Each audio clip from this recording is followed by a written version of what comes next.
오늘 하나님 말씀 아모스, 구약 아모스서입니다. 1280페이지 아모스서 7장 10절부터 17절까지 말씀입니다. 구약 아모스서 7장 1280페이지 7장 10절부터 마지막 절까지 말씀입니다. 우리 7장 10절부터 같이 읽겠습니다. 때에 베델의 제사장 아마샤가 이스라엘의 왕 여로보암에게 보내어 이르되 이스라엘 족속 중에 아모스가 왕을 모반하나니 그 모든 말을 이 땅이 견딜 수 없나이다. 아모스가 말하기를 여로보암은 칼에 죽겠고 이스라엘은 반드시 사로잡혀 그 땅에서 떠나겠다 하나이다. 아마샤가 또 아모스에게 이르되 선견자야, 너는 유다 땅으로 도망하여 가서 거기에서나 떡을 먹으며 거기에서나 예언하고 다시는 베델에서 예언하지 말라. 이는 왕의 성소요 나라의 궁궐임이니라. 아모스가 아마샤에게 대답하여 이르되 나는 선지자가 아니며 선지자의 아들도 아니라 나는 목자요 뽕나무를 재배하는 자로서 양떼를 따를 때에 여호와께서 나를 데려다가 여호와께서 내게 이르시기를 가서 내 백성 이스라엘에게 예언하라 하셨나니 이제 너는 여호와의 말씀을 들을지니라. 내가 이르기를 이스라엘에 대하여 예언하지 말며 이삭의 집을 향하여 경고하지 말라 하므로 여호와께서 이와 같이 말씀하시기를 내 아내는 성읍 가운데서 창녀가 될 것이요 내 자녀들은 칼에 엎드러지며 내 땅은 측량하여 나누어질 것이며 너는 더러운 땅에서 죽을 것이요 이스라엘은 반드시 사로잡혀 그의 땅에서 떠나리라 하셨느니라. 아멘. 한번 기도드리겠습니다. 하나님, 오늘도 말씀 앞에 섭니다. 우리가 이 시대에 들어야 할 하나님의 말씀을 다시 듣게 하시고 말씀이 우리의 마음에 뜨거움이 되게 하시고 그 말씀을 붙들고 회복되고 치유되는 놀라운 축복의 역사들 일어나게 하여 주시옵소서. 오늘도 성령님께서 말씀해 주실 줄 믿고 예수님의 이름으로 기도드립니다. 아멘. 프랑스 혁명 때 굉장히 많은 사람들이 죽었습니다. 프랑스 혁명은 그야말로 피비린내 나는 그런 혁명이었습니다. 그런데 가까운 영국에서는 이런 유혈 사태, 유혈 혁명이 일어나지 않았다는 것이죠. 그 이유가 뭘까? 들여다보았더니 잔 웨슬레의 설교가 그들의 삶을 변화시켰다는 거죠. 잔 웨슬레가 전국 방방곡곡을 돌아다니면서 피를 토하는 것 같은 하나님의 말씀을 전하니까 사람들이 그 말씀을 깊이 받아들이고 삶의 방식이 바뀌고 가난한 자들에게 나눠주는가 하면 교도소를 방문하고 또 물건들을 서로 나누기 시작했습니다. 이렇게 미리회개 운동이 일어나니까 프랑스와 비슷한 상황인데도 피비린내 나는 그런 혁명에 살육이 일어나지 않았다는 것이죠. 또 이 미국에는 조지 윗필드의 설교가 있었습니다. 그의 설교를 들은 미국인들은 신앙이 얼마나 중요하고 자유가 중요한지를 깨닫게 되었고 그리고 그 깨달음이 독립운동으로 연결되게 되었습니다. 말씀이라는 건 때로 우리를 위협합니다. 어떤 때는 말씀이 충격으로 탁 와닿을 때도 있습니다. 그래서 마음이 흔들립니다. 이 말씀이 과연 나에게 뭘 의미하는지. 하지만 그 충격으로 오는 말씀을 내 가슴에 받아들이는 순간 그 말씀이 오히려 위기를 기회로 만드는 역사로 일어나는 것을 봅니다. 지금 이 아모스 선지자는 남유다의 선지자인데 남유다의 평범한 농민이었는데 북이스라엘에 와서 하나님의 말씀을 전합니다. 북이스라엘이 지금 위기 상태에 있다. 그들은 지금 굉장히 경제적으로 발전했고 먹고 살기 좋은 때였습니다. 그런데 아모스는 외치는 겁니다. 너희들이 하나님의 말씀을 떠났고 말씀을 떠나 있기 때문에 하나님의 축복이 아니라 오히려 저주의 삶을 살고 있다. 다시 하나님의 품으로 돌아와라. 말씀으로 돌아와라. 눈에 보이는 축복을 주신 이유는 그 축복을 통해 하나님을 잘 섬기라고 했는데 너희들은 왜 하나님을 떠나느냐. 아모스가 그렇게 외치는 겁니다. 여러분, 어떤 사회든 아무리 먹고 살기 좋은 사회가 돼도 어느 정도의 부익부, 빈익비는 일어날 수밖에 없습니다. 그런데 그들의 진짜 문제는 뭐냐면 영적 구조의 모순이었습니다. 이 이스라엘의 왕은 독특한 것이 그냥 일반적인 통치자 이상의 의미가 있었습니다. 이 왕들은 바로 목자 같은 사람들이, 양떼를 이끄는 목자, 하나님의 뜻을 따라서 리더십을 발휘해서 백성들을 바른 길로 이끌어가는 사람, 그 사람이 바로 왕이었다는 것이죠. 다윗을 보면 다윗은 이새의 아들 다윗은 내 마음에 합한 자다. 하나님이 그렇게 말씀하신 것은 그가 항상 자기를 목자로 여겼다는 거예요. 나도 하나님 앞에 양이지만 내가 우리 양떼 백성들을 이끄는 목자로서 나는 하나님 앞에 서 있다. 그 마음을 잊어버리지 않았기 때문에 이새의 아들 다윗은 내 마음에 합한 자다. 이렇게 표현을 합니다. 우리가 그렇습니다. 왜 우리가 교회로 모이고 우리가 말씀을 듣고 예배를 다시 드리고 하나님 앞에 무릎을 꿇느냐면 나 혼자 신앙을 지키기가 참 어렵습니다. 내가 깊이 들어가서 내 영성으로 하나님 앞에 홀로 나가는 그런 은혜도 중요하지만 힘써 하나님 앞에 나오고 힘써 하나님 앞에 기도하고 힘써 하나님 앞에 매달리면서 다시 죽었던 우리 영혼이 일깨움을 얻고 다시 일어날 수 있는 거예요. 그 부흥의 역사만이 변화를 가져올 수 있다는 것이죠. 그런데 이 북이스라엘의 영적인 모습점이 뭐냐면 왕과 제사장들이 오히려 백성들이 하나님의 말씀을 못 듣도록 했다는 거예요. 여로보암은 금송아지 우상을 만들어놓고 이게 하나님이다. 제사장들은 그 왕이 해나가는 통치에 그냥 부합해서 백성들로 하여금 진짜 말씀을 못 듣게 했다는 것이죠. 자, 그래서 지금 이 시간에 북이스라엘이 다시 살아나려면 금송아지 우상을 섬기던 여로보암 그 왕가는 무너지고 제사장들 가운데 근본적인 혁명이 일어나야만 한다. 말씀을 통해서 다시 하나님 앞에 서는 역사가 일어나야 한다는 것이죠. 아, 우리가 지금 심각한 때구나. 내가 경제적으로는 아무 문제가 없어서 문제가 없는 줄 알았는데 영적으로는 내가 너무 피폐해져 있구나. 그것을 깨닫고 다시 일어나야 한다는 겁니다. 그것이 아모스 선지자가 북이스라엘에 왔던 진짜 이유죠. 아모스서는 설교와 환상으로 이루어져 있습니다. 그런데 오늘 본문에는 역사적인 사건이 등장합니다. 그게 뭐냐면 베델의 제사장인 아마샤라는 사람이 아모스 선지자와 대결하는 내용입니다.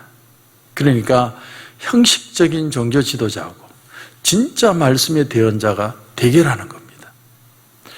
다시 말해서 직업적으로 짭으로 나는 돈 벌기 위해서 내가 종교 활동하는 그런 제사장과 정말 하나님의 말씀에 붙들려서 그 말씀을 선포하는 그 하나님의 대언자가 둘이서 지금 붙게 된 거예요.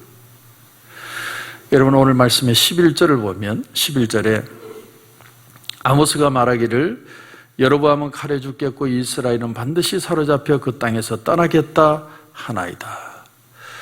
언제나 부흥은요, 부흥은 위기인 동시의 기회입니다. 하나님의 말씀은 지금까지 우리가 아무 문제 없다, 너무 잘 살아왔다라고 하는 것에 잘못된 것을 가르치는 것, 뿌리채 흔들어 버리는 거예요. 내 마음에 충격이 오는 거예요. 야, 내가 영적으로 바로 살지 못했구나. 그걸 깨닫게 하는 게 말씀이죠. 그런데 그 말씀이 가슴에 부딪혀오면 위기가 기회가 되기 시작합니다. 하나님, 내가 이거 몰랐습니다. 내가 영적으로 잠들어 있다는 걸 몰랐습니다. 하나님 어떻게 할까요? 하나님 가르쳐 주십시오. 그것이 말씀이 주는 도전이고 그 말씀의 도전에 내가 응답을 하면 그것이 기회로 역사하기 시작한다는 겁니다. 그런데 이스라엘 백성들이 한 게 뭐냐면 말씀이 그들에게 들려왔을 때 하나님께 돌아갈 기회를 삼는 대신에 아마샤라는 거짓 선지자를, 거짓 제사장을 쫓아갔다는 거예요. 그래서 오늘 이 11절 말씀은 아모스 선지자가 외치는 게 아니고 아마샤라는 제사장이 아모스의 말을 듣고 그 중에 나쁜 것만 꼭 집어서 표현을 한 겁니다. 왕에게 그렇게 얘기하는 거예요. 저놈이 왕이 칼에 죽을 것이고 이스라엘은 반드시 망한다고 얘기합니다. 하나님의 그 좋은 말씀 다 제쳐두고 그 중에 일부분만 핀셋으로 탁 집어서 이렇게 얘기했습니다. 그렇게 얘기하는 거죠. 왜 이렇게 했을까요? 가장 큰 이유는 아마샤는 알았던 거예요. 아모스 선지자가 정말 하나님의 종이구나. 그 설교의 능력이 있는 겁니다. 여러분, 설교는요, 사람들에게 설명하거나 변명하기 위해서 하는 게 설교가 아닙니다. 설교는 선포입니다. 비록 듣기에는 투박하고 너무 어떤 때는 우직하고 정말 저것이 우리 현실 사회에 안 맞는 말처럼 들릴 수도 있습니다. 그러나 그 설교가 하나님 말씀대로 선포될 때 그 말씀이 우리에게 와닿아서 우리의 마음을 흔들어 버리는 겁니다. 새롭게 하는 것이죠.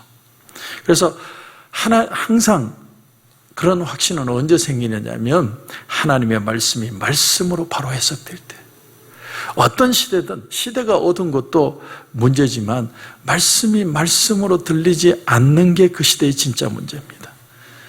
아마샤라는 제사장이 두려워한 게 바로 이겁니다. 자기는 짭으로 지금 일을 하고 있는데 저 남쪽에서 농부 하나가 올라왔는데 정말 하나님의 말씀의 능력이 있는 거죠. 그걸 보고 충격을 받은 겁니다. 예수님이 말씀을 전하실 때, 예수님이 설교하실 때 그 예수님의 설교에 권세가 있었다고 했습니다. 예수님의 설교는 고상한 설교가 아닙니다. 그 비유는 랍비들의 비유와는 달리 아주 평범하고 일상적인 것들이었습니다. 그러나 그 말씀에는 파워가 있었습니다. 그래서 그 말씀은 허공에 떠 있는 말이 아니에요. 한 번은 이 바리새인들이 그래서 초막절날 유대 관원들이 사람을 보내서 예수를 잡아와라. 저 예수 말씀 못 전하게 잡아와라. 그런데 이 잡으러 간 사람들이 예수님을 잡지 못하고 빈손으로 돌아옵니다.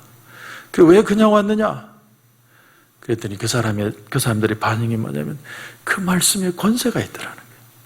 말씀에 능력이 있으니까 그들이 잡아올 수가 없는 거예요. 여러분, 하나님의 백성들이 참된 하나님의 말씀을 들으면 가슴 속에 뜨거운 것들이 올라오기 시작합니다. 그리고 기도하고 싶은 마음이 생기기 시작합니다. 여러분, 우리에게 필요한 건 이런 겁니다. 내가 수많은 지식이나 어떤 내 귀에 달콤한 얘기를 듣고 싶은 게 아니라 투박해 보이도 말씀이 말씀으로 부딪혀서 내 가슴이 뜨거워지고 기도해야겠다는 생각이 끌어오르는 그 부흥의 역사가 일어나야만 한다는 것이죠. 그리스도인들이 기도하는 게 싫어지면요, 그건 병 중의 병입니다. 내가 하나님을 떠나 있다는 거죠. 그러나 하나님, 내게 문제가 뭡니까?